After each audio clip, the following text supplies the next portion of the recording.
Sir Samantha Varun ధావన్కి సంబంధించిన ఒక web series వస్తుంది. అది ఆల్రెడీ హాలీవుడ్లో సిటాడెల్గా వచ్చింది, తెలుగులో హనీ బనీ సిటాడెల్ అని చెప్పేసి వస్తుంది. అయితే ఎలా ఉండబోతుంది అంటారు సార్? అంటే మళ్ళీ ఫ్యామిలీ మ్యాన్ తర్వాత ఇది బాగా హిట్ అవుతుంది అంటారా? డెఫినెట్గా హిట్ అవుతుంది. ఎందుకంటే అది ఇంటర్నేషనల్, అమెరికాలో ఇంటర్నేషనల్ ఏజెన్సీ అనమాట. అది సీక్రెట్ ఏజెన్సీ కింద వాళ్ళు దాంట్లో కొన్ని ఫ్యాక్ట్స్ ఉంటాయి కదా, ఫైల్స్. ఒకప్పుడు ఎక్స్ ఫైల్స్ అని తీశారు. ఎక్స్ ఫైల్స్ అనేది చాలా పెద్ద ఫేమస్, హెచ్బిఓ వాళ్ళు తీశారు. హెచ్బిఓ ఛానల్ వచ్చేది. అవి నేను దాని మీద చాలా మాస్టర్ అనమాట. నేను మొత్తం అన్ని సీజన్స్ చూసి అన్ని సీజన్స్ డివిడీలు ఉన్నాయి, చాలాసార్లు చూశాను. ప్రతి దాని గురించి మాట్లాడగలను నేను, ఎక్స్ ఫైల్స్ గురించి. నాకు ఇష్టం కాబట్టి మోడర్న్ మిస్టరీస్ అంటారు నేను. కోకిల one of the modern mystery కదా మరి. సో ఆ విధంగా ఎక్స్ ఫైల్స్ చూడని వాళ్ళు కూడా సినిమా ఉత్సాహికులకి నేను అప్పుడప్పుడు ఎందుకు చెప్తానంటే అవి కూడా చూడండి, ఎక్స్ ఫైల్స్. సో అదేవిధంగా దానికి సంబంధించినట్టుగా ఈ ఓటీటీ వచ్చిందో చాలా వచ్చినాయి. ఇది ఇవన్నీ ఆలోచించి మనకు కూడా కొన్ని డబ్బింగ్ చేసినవి వచ్చాయి అంతకుముందు హిందీ నుంచి, డిటెక్టివ్స్ మీద. ఓకే, అవన్నీ కూడా బాగా చూశారు, సిఐడి మీద అని చెప్పిన వాటి. ఎప్పుడు కూడా ఈ ఓటీటీ ప్లాట్ఫామ్లను ఆసక్తికరంగా చూసేవి ఏంటంటే ఏదో ఒకసారి కడతారు, డబ్బులు రోజు కట్టడు కదా, వాళ్ళకి చాలా బాగుంటాయి అనమాట. ఎనీథింగ్ విచ్ గివ్స్ ఉత్కంఠత, ఆ క్యూరియాసిటీ, సస్పెన్స్ ఉండేవన్నీ కూడా ఎక్కువ చూస్తారు. ఆ స్టాండర్డ్లో తీస్తారు. ఎందుకంటే ఆ ఫ్యామిలీ మ్యాన్స్ డైరెక్ట్ చేసిన అబ్బాయిలు ఇద్దరు, వాళ్ళిద్దరు తెలుగుళ్ళే. సో వాళ్ళిద్దరు డైరెక్ట్ చేస్తున్నారు ఇది కూడాను.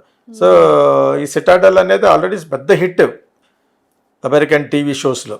సో దాన్ని వీళ్ళు వేరే దేశాలు కూడా తీసినాయి, యూరోప్లో కూడా తీసినాయి. కొన్ని డబ్ చేశారు. ఇటువంటి సేమ్ థింగ్ డబ్ చేస్తారు. సాధారణంగా ఫ్రెంచ్ మూవీస్ అన్ని ఇంగ్లీష్లో డబ్ చేస్తారు.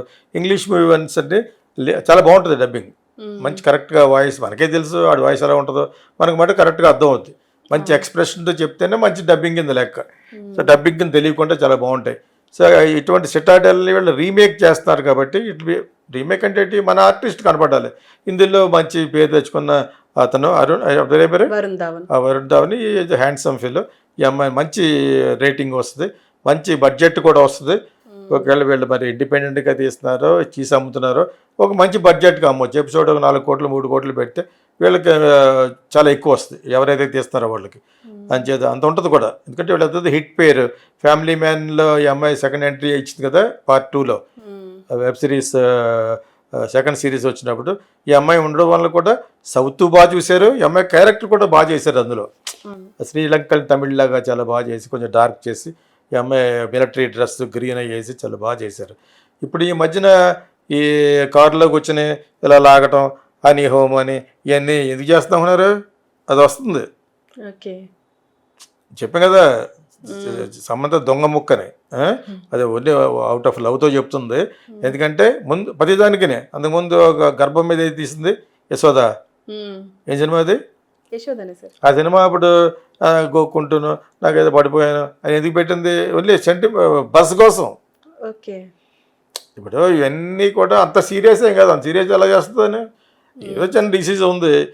నాకు ఇది ఎప్పటి నుంచి తెలుసు, కడల్ అని సినిమా తీసాడు మణిరత్నం, అటర్ ఫ్లాప్ కడలి అని గుర్తుందా? అందులో చేయమన్నప్పుడు ఇప్పుడు చెప్పింది అట్టలాగా సీలో ఎంత గ్రాఫిక్స్ చేసినా సీలో ఓ 10-15 రోజులు షూటింగ్ ఉంటుంది, తీయాలి కదా మరి. కొన్ని రఫ్గా లేని చోటుకి వెళ్ళి అసలు సీ వైడ్ ప్రతిదీ గ్రీన్ మ్యాట్ తీయకుండా తీయాలి. కాబట్టి అప్పుడు ఆ ప్రాబ్లం వస్తుందని చెప్పేసి అది చేయలేనేమో సార్ అంది మణిరత్నంలో డైరెక్టర్ అడిగినప్పుడు. అప్పుడు తెలిసింది దానికి డిసీజ్ ఉందని. తర్వాత నేను మళ్ళీ మహాలింగపురంలో మాయావేదమూర్తి అనే స్కిన్ స్పెషలిస్ట్ దగ్గరికి అమ్మాయి వస్తుందని మై వైఫ్ టోల్డ్ మీ అనమాట. నేను కూడా వెళ్తాను, ఆల్రెడీ చెప్పాను, ఒక దాంట్లో చెప్పాను. ఈ బస్ క్రియేట్ చేయటంలో బాగా బాగా చదువుకుంది అమ్మాయి, బాగా దాని గురించి చేసింది. ఇప్పుడు రాబోతుంది మళ్ళీ సమంత గురించి మాట్లాడుకోకపోతే దాన్ని చూడరు. ఇప్పుడు మనం చెప్తున్నాం, మనలాంటి 10 మంది ఎందుకు చెప్తారు? అందులో ఏమైనా జరిగితే చెప్తారు. సిటాడెల్ అనే దాన్ని హన్నీ బనీ చేస్తారు. వెళ్తున్నప్పుడు ఏమో కాలు ఇరిగిందండి, వీళ్ళిద్దరు కొట్టుకున్నారండి, ఏదో చెప్పకపోతే ఎవరు చూస్తారు? చాలా సాహస కృత్యాలు చేస్తున్నప్పుడు సంథింగ్ హ్యాపెండ్ అండి, ఫైట్లో కింద పడినప్పుడు కింద బెడ్ పెడతారనమాట, బెడ్స్ ఆ బెడ్ మీద ఒకటి పక్కన పడేదండి, ఏదో చెప్తూ ఉంటారు అనమాట. ఎందుకు చెప్తారు? To be in the buzz, to be in the talk of the town through social media. అప్పుడే నీకు హిట్ అవుతుంది. ఇండియాలో నార్త్ ఇండియాలో ఏం చేయాలో అక్కడ చెప్తే అక్కడ కూడా అమ్మాయి పేరు ఉంది. కాఫీ విత్ కరణ్ వెళ్ళిన తర్వాత బాగా పాపులర్ అయింది. అది అంత కారణం ఫ్యామిలీ మ్యాన్ 2 గురించే. సో ఆ బజ్ ఏర్పాటు చేస్తుంది కాబట్టి ఇది డెఫినెట్గా బాగుంటుంది. డెఫినెట్గా వాళ్ళ మామూలుగా ఫ్యామిలీ 2 చాలా బాగా తీశారు. ఏముండదు, న్యాచురల్గా రియలిస్టిక్గా ఇన్వెస్టిగేట్ చేస్తూ ఏమేమి జరిగిందో అక్కడక్కడ కట్ చేస్తే ప్రియా అమ్మాయి వారే ప్రియామణి ప్రియమణి. దాంతో సీన్ తీసిన వల్ల ఫ్యామిలీ మ్యాన్ అన్నారు. ఆ టైటిల్కి సార్థకత కోసం ఇవి చాలా చాలా హాలీవుడ్ ఫిల్మ్లో ఎవడైతే ఇన్వెస్టిగేట్ చేస్తాడో, ఎవడైతే officer of that FBI what ever it is investigative detective వాడికి వచ్చిన ఫ్యామిలీ పెడతారు.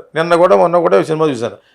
ఆ ఫ్యామిలీతో ఆ అమ్మాయి ఇంకోటితో పడుకోవడం, లేకపోతే నీతో ఎలా పట్టుకుపడినా అంటాం, నా గురించి టైం ఇచ్చాను నాకు ఇవ్వట్లేదు అంటాం, ఏదో పెడతారనమాట ఫిట్టింగ్. ఫ్యామిలీని ఎందుకు కలుపుతారంటే for the family audience to watch, to wives to watch. ఒక విధంగా చెడగొట్టడం అది.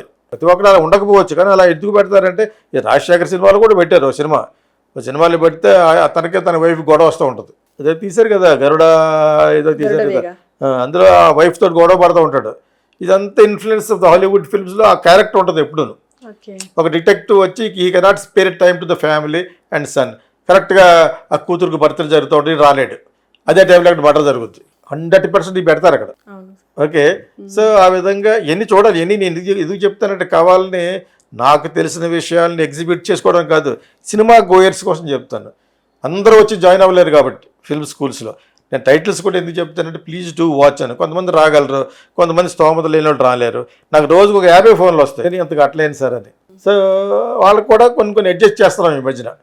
ఇటువంటి సినిమాలు ఎందుకు చూడాలంటే to make much more sensible investigative films, investigative జర్నలిజంలో ఉన్న మజా అదంతా. ఎన్ని కేసులు ఉంటాయి మనకు రోజుకి, మన దేశంలో ఉన్న కేసులు ఎక్కడ ఉండవు కదా. మన దేశంలో జరిగే ఆశ్చర్యకార్థమైన ఇంతలో విడ్డూరాలు ఎక్కడ జరగవు. వీటిలన్నింటి మీద కూడా తీయచ్చు. దాన్ని పక్కగా episode 1, episode 2, episode 3 web series ఎలాగా స్టార్ట్ అవ్వాలి, క్యూరియాసిటీ స్టార్ట్ అవ్వాలి. ఆ ఎపిసోడ్ ఎండ్ ఆలోచింపజేసేటట్టుగా ఇంటర్వెల్ పాయింట్లో ఉండాలి. మన వాళ్ళకి టిప్స్ ఇస్తున్నాను అనమాట. ప్రతి దాంట్లోనూ ఒక టిప్ ఇద్దామని సినిమా వాళ్ళకి. So honey Bunny is going to be బాగానే ఉంటుంది. ఎందుకంటే అక్కడ ప్రూవ్ అన్నది డబ్బింగ్ సినిమా రీమేక్ సినిమాలు ఎందుకు చేస్తాడు పవన్ కళ్యాణ్, అక్కడ ప్రూవ్ అయింది కాబట్టి. ఇక డైరెక్టర్ కూడా మీద ఎక్కువ కష్టపడక్కలేదు, ఆడు బాగా వెనక్కలేదు, అవి చూసి అది చేస్తాడు. అర్థమైంది మీకు. దాంతో వేరే దౌర్భాగ్యం, వేరే గొడవ. ఎక్కువ రీమేక్స్ ఎందుకు చేస్తాడు, టు గెట్ ఇన్స్పైర్డ్, మోటివేషన్. దీన్ని ఇంకా నా యొక్క బాడీ లాంగ్వేజ్ సరిపడిగా చేద్దామని చేయడానికి బాగుంటుంది. ఇప్పుడు అతనికి ఒక సెపరేట్ బాడీ లాంగ్వేజ్ ఉంది, జనాలు లైక్ చేస్తూ ఉంటారు పవన్ కళ్యాణ్కి. గమనించారా, అదేదో తమ్ముడు సినిమాలో మీ ఆంటీ ఎట్లా ఆంటీ గారు కొడతా ఉంటాడుదా, అవి జనాలు లైక్ చేస్తారు. మరి ఆ విధంగానే అతనికి బాగా ఇది పెరిగింది. మిగతా హీరోలు లేని ఇమేజ్ అతను ఎందుకు వచ్చింది, అతని దగ్గర వెటకారం ఉంటుంది, అతని పర్సనాలిటీలో వెటకారం ఉంటుంది. సో ఈ హనీ బనీ అనేది ఇట్స్ గోయింగ్